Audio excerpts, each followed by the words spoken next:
Why is it necessary for me to read in English?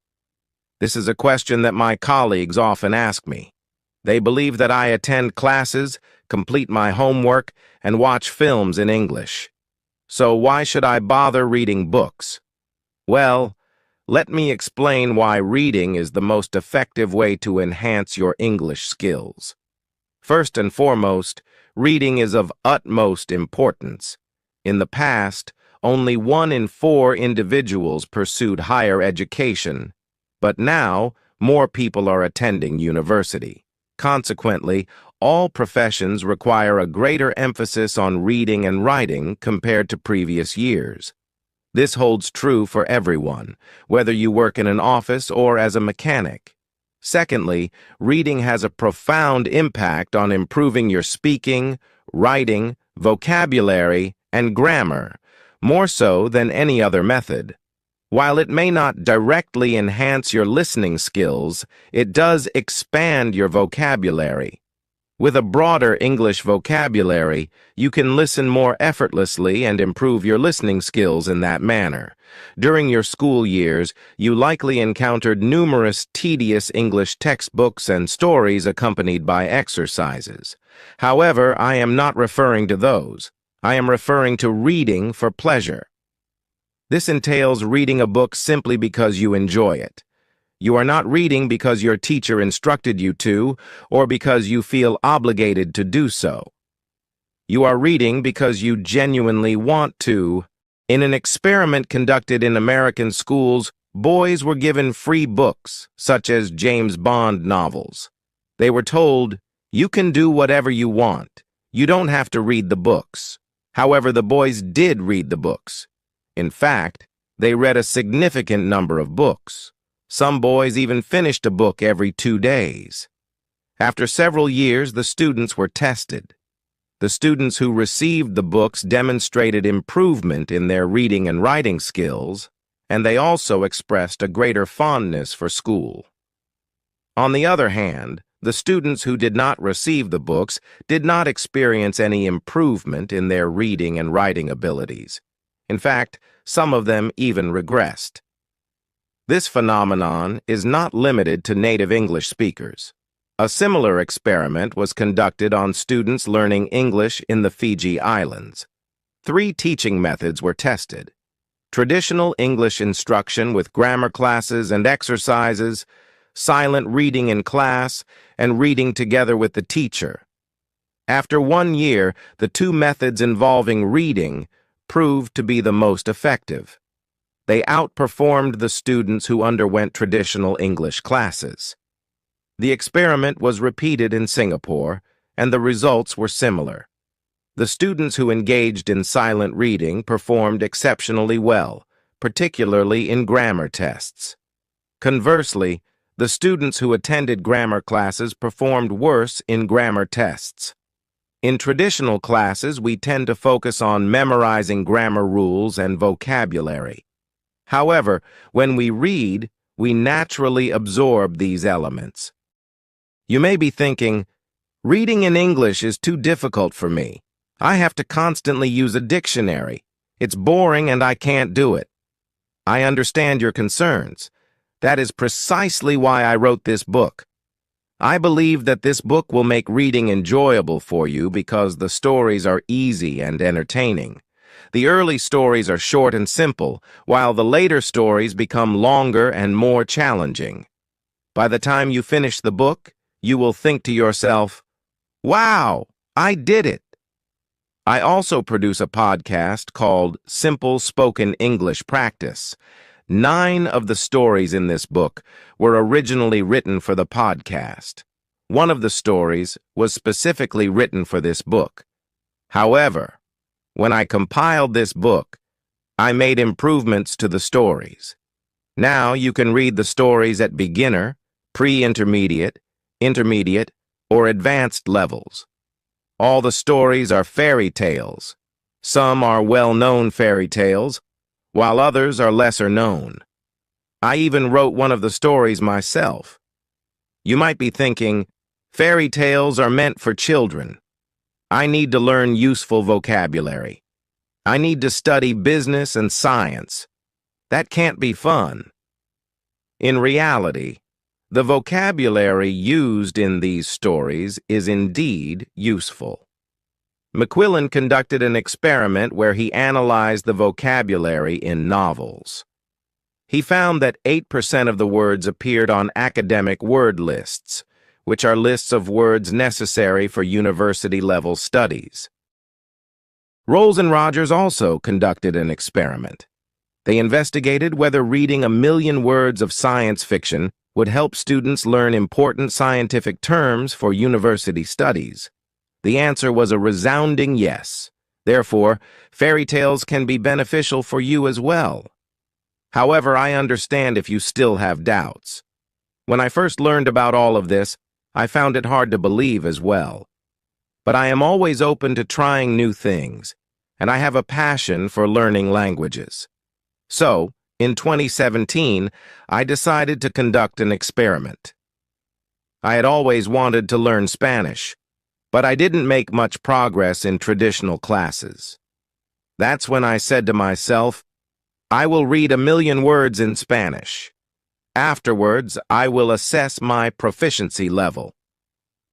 Reading 1,000,000 words is equivalent to reading about 40 novels, so it was quite a challenge.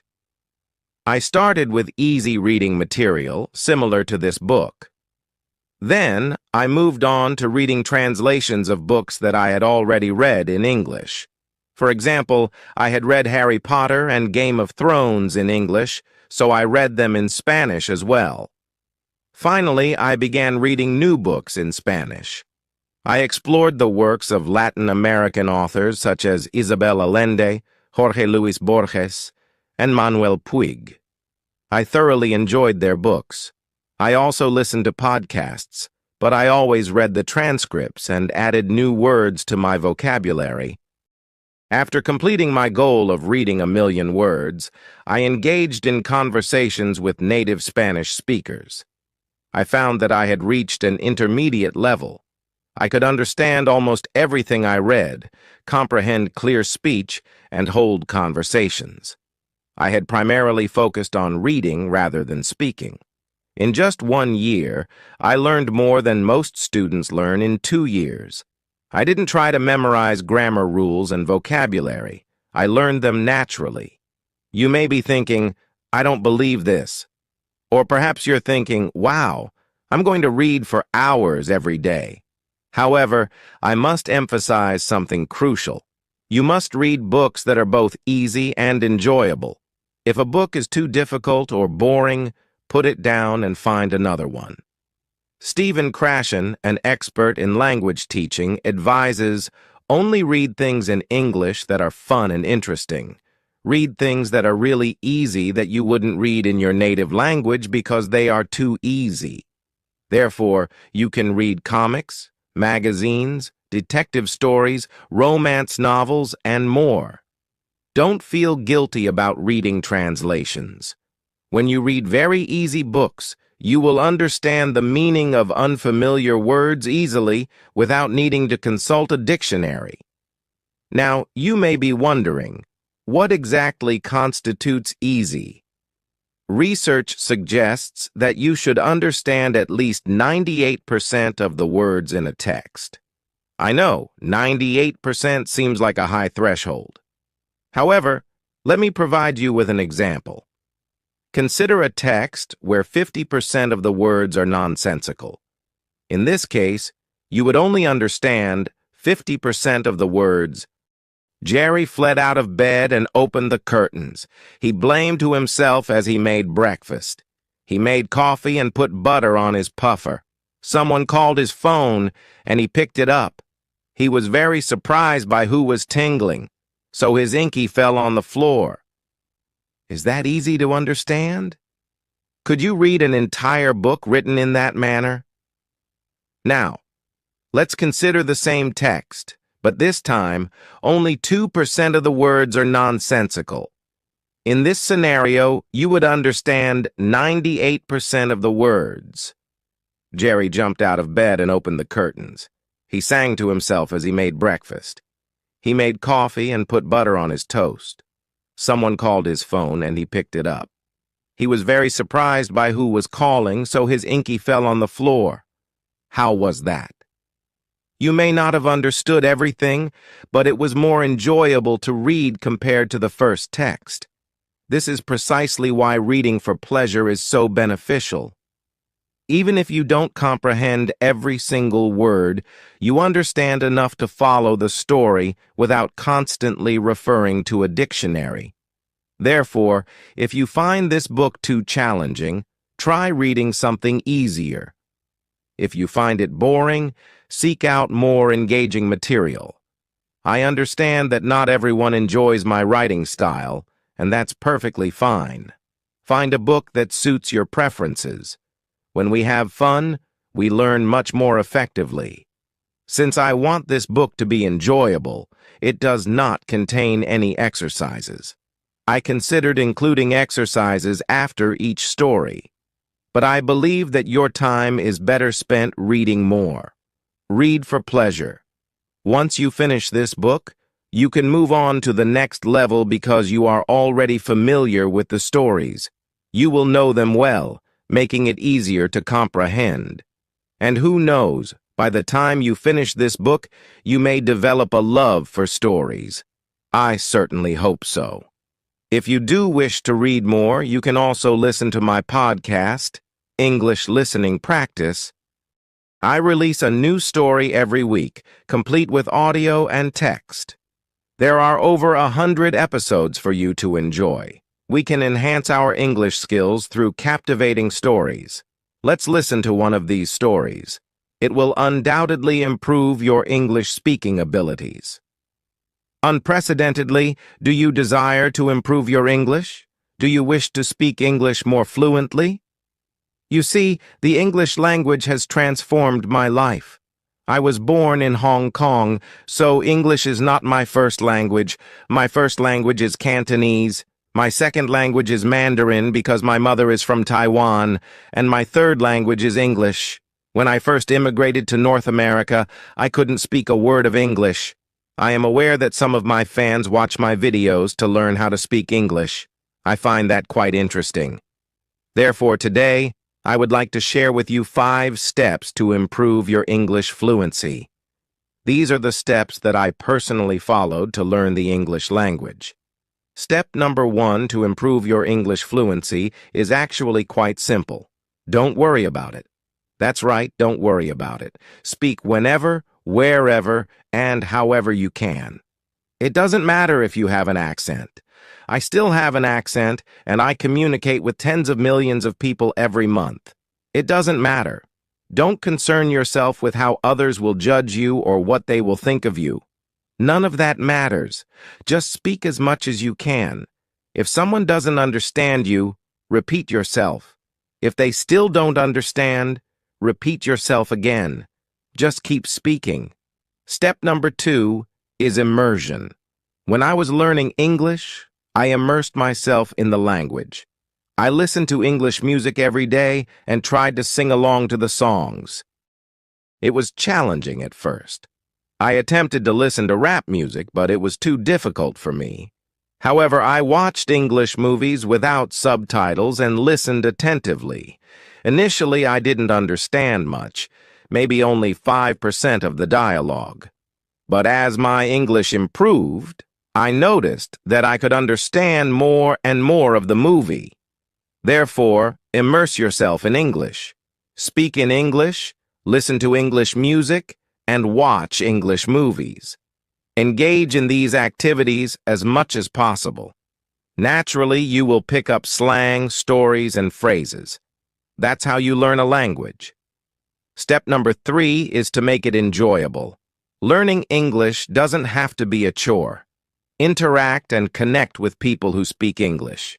Read, watch, and listen to English content. That's how you improve. That's how I improved. Step number 4 is continued immersion. When I was learning English, I immersed myself in the language. I listened to English music every day and tried to sing along to the songs. It was challenging at first. I attempted to listen to rap music, but it was too difficult for me. However, I watched English movies without subtitles and listened attentively. Initially, I didn't understand much, maybe only 5% of the dialogue, but as my English improved, I noticed that I could understand more and more of the movie. Therefore, immerse yourself in English, speak in English, listen to English music, and watch English movies. Engage in these activities as much as possible. Naturally, you will pick up slang, stories, and phrases. That's how you learn a language. Step number 5 is to surround yourself with English speakers. I know it may sound obvious, but that's how you do it. I remember when I was in college, I observed that Chinese students only hung out with other Chinese students, Korean students with Korean students, and Japanese students with Japanese students. I did the opposite. I sought out English speakers to spend time with. I hung out with Caucasians and individuals who grew up speaking English fluently. We would engage in conversations and activities together. We would go to the library, and I would make an effort to speak as much as possible, listen attentively, and ask questions to become more comfortable. Another thing I did was date a Korean girlfriend who spoke English. So that's another way to immerse yourself in the language. I'm not saying it's the only way to learn, but if you want to learn a new language, spend time with people who speak that language. You'll be amazed at how quickly you can pick it up. Let me provide you with a bonus tip, an additional step if you're interested. Step number 6 is to overlearn. Allow me to explain. If you are aiming to learn a language and you are currently at a certain level, the fastest way to progress to the next level is to overlearn. Let's use a fitness analogy. If you want to strengthen your bicep, let's say you can currently curl a hypothetical weight of 20 lb. If you want to make that 20 lb easier to lift, what do? Train with 25 lb or 30 lb. That's over-preparation, over-learning. The same principle applies to language learning. Stay in a state of over-learning. For example, in my case, I not only focused on learning the English language, but also on learning how to sell, close deals, and do marketing. I didn't limit myself to day-to-day communication. I aimed for something more significant, where money was involved. That's how I became fluent in English. I'm sure you have experienced moments in your language learning journey where you felt like you were progressing rapidly. Everything seemed effortless, and you were motivated. However, at some point, you hit a plateau and felt like you would never speak fluently, confidently, and naturally. You are not alone. This feeling of being stuck is often referred to as the intermediate plateau, and I have experienced it myself. It can be a comfortable place to be. You can communicate and understand in many situations, but for most of us, it's not enough. We want to enjoy the language as effortlessly as we do our native tongue. I have never had the experience of learning English as a second language. So I would like to introduce you to an expert who has successfully done so. Here at Real Life English, you may have already heard me on our podcast.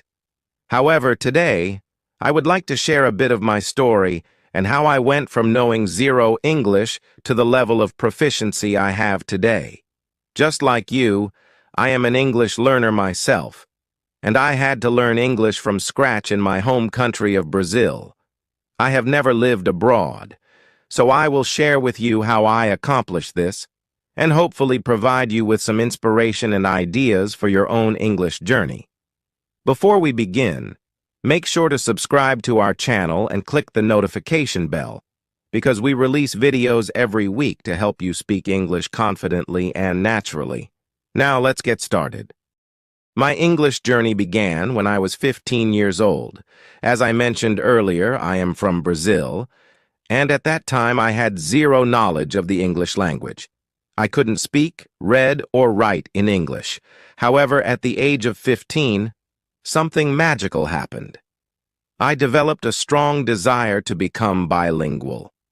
I'm not exactly sure why, but the idea of using two languages to communicate and express myself was incredibly appealing to me.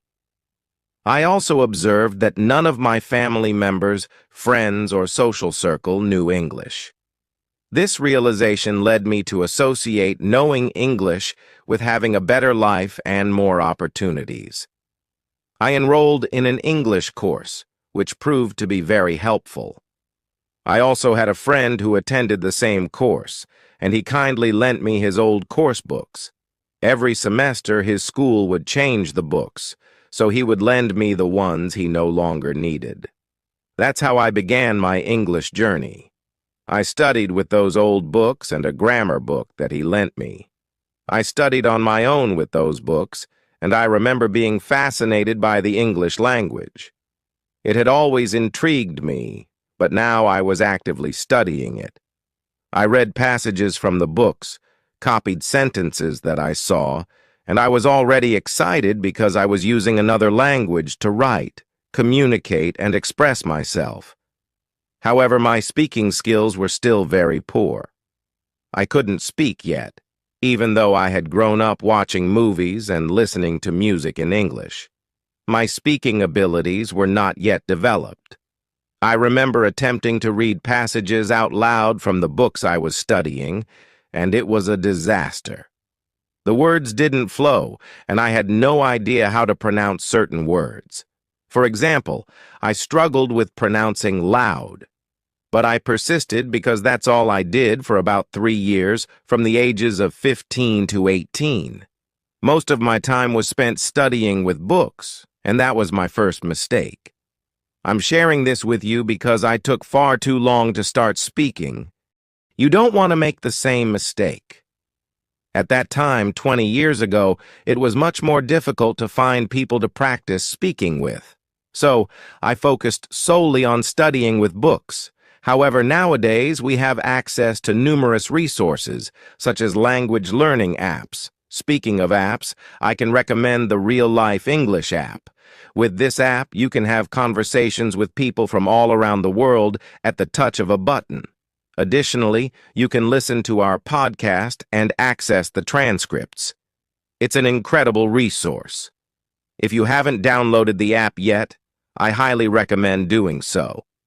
It's one of the resources that I wish I had when I was learning English and trying to improve my speaking skills 20 years ago. Then, something magical happened in my life when I turned 18. I started working. I must say that my work experience and the jobs I had played a crucial role in my English development, particularly in terms of speaking and listening skills. Allow me to explain.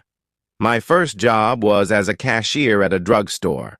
However, there was something interesting about this particular drugstore. My colleagues noticed that during lunchtime, I would eat and study at the same time. As a result, I became known as the English guy at the drugstore. Whenever a foreign customer entered, I was the one called upon to assist them. I would engage in conversations with these individuals in English and try to help them as best as I could. I remember one amusing incident. I was at the cash register speaking to an American customer, a lady. I was attempting to converse with her in English and explained that I had never been abroad. However, she interrupted me and said, "Oh, I think you mean abroad." I responded, "Oh, abroad.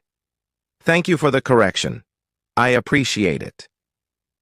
This is just one example of how these interactions with customers helped me.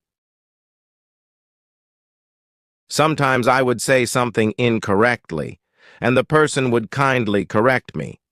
I had many of these small interactions, and they were truly valuable. Here's a tip I can offer you. Be open to correction. If someone corrects your pronunciation or the way you use a word, it's actually a good thing. I spent 6 hours a day, 6 days a week speaking to Americans on the phone for a year. In a way, it was my version of living abroad. It was my version of participating in an exchange program because I was conversing with native English speakers on a daily basis for a year. This experience greatly improved my speaking and listening skills. However, it's important to note that I only obtained that job because I already had a sufficient level of English. All those years I spent studying and working paid off because they allowed me to secure that job, which in turn further improved my English skills. Therefore, my advice to you is to continue learning, developing yourself, and actively seek job opportunities that allow you to use English on a daily basis. This will undoubtedly enhance your language skills even further. During the periods between jobs, I took it upon myself to create my own English immersion experience. Now that I was already using English in my daily work routine, I became even more serious about it. Everything I did revolved around English. I watched movies, TV series, and listened to music in English. I particularly enjoy rock and roll, so I always listened to my favorite bands in English. With my very first paychecks, I would go to media stores to purchase DVDs and CDs. By the way, if you're interested in learning about my exact step-by-step process for improving my English through movies and TV series, let us know in the comments. Perhaps I can create another video in the future explaining how I did it. Lastly, there was one peculiar event in my life that significantly propelled my English proficiency to the next level, and that was becoming an English teacher. I started teaching English at the age of 21, and it has been about 14 or 15 years since then. I must say that teaching English and helping others with their English was an experience that truly elevated my mastery of the language. When you teach, it's as if you are learning all over again. When I have to teach a class or assist someone, I have to prepare myself. I have to study the topic, become familiar with it, think of different ways to explain concepts, and provide examples. This mental process helps me better understand the topic so that I can effectively explain it to my students. It's a win-win situation. When you teach someone, you benefit from revisiting and studying the information, and the other person benefits from learning new things with you. So those are the steps and experiences that helped me improve my English fluency. I hope they inspire you and provide you with ideas for your own English journey. Remember, learning a language is a lifelong process, and it's important to enjoy the journey along the way. Keep practicing, immerse yourself in the language, and push your boundaries. You'll be amazed